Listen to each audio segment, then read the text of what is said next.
2. Hi guys, happy holidays. We're in between Thanksgiving and Christmas, and I'm gonna bring you another holiday cocktail you might want to consider making. This is called the Perfect Pear. This is a cocktail that Elise made for one of our events. Maybe you remember Elise, our house mixologist. It's one of my favorite agave spirit cocktails. You can use a Blanco, you can use a Reposado, you can use an Añejo. If you don't know the difference between those three tiers of your agave spirit or your tequila, come join us for a tour and we're happy to go through that in great detail. I'm gonna use the Blanco today because the Blanco is very crisp and clean and fruit forward, and I think it's a perfect agave spirit for this cocktail.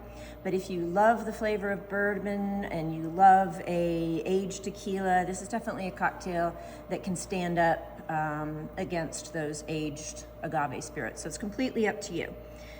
Your legal limits when you're at home shouldn't concern you, so I'm not going to use the Utah legal limits. I'm going to go a little bit heavier proof. I'm going to do 2 ounces of the Blanco, and I'm just pouring this in a shaker on ice. You don't have to worry about it getting watered down because it's 89 proof.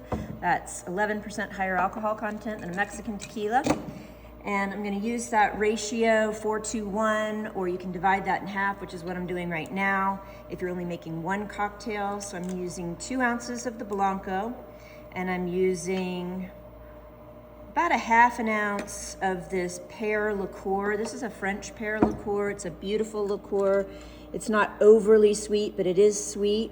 And I'm using about a half an ounce of a homemade Allspice simple syrup. Super easy to make. You might recognize the style of this vessel. It's a old Kikkoman soy sauce vessel. It makes a great container for making a small simple syrup.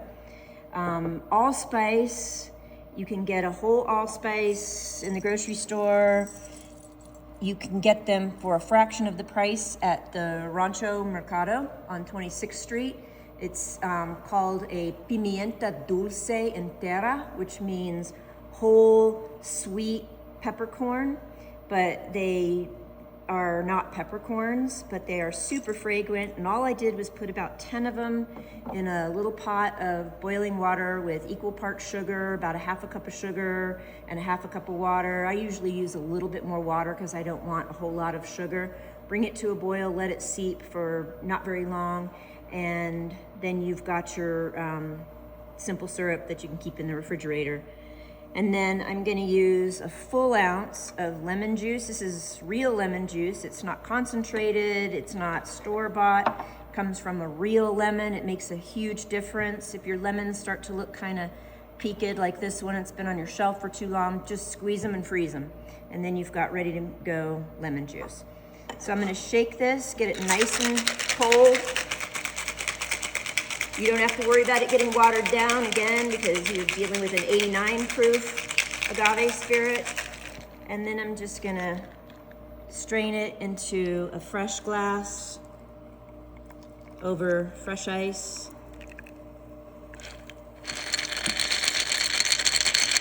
Put all that yummy frost. And then I just did a little simple garnish with a sugared pear slice and a sprig of rosemary.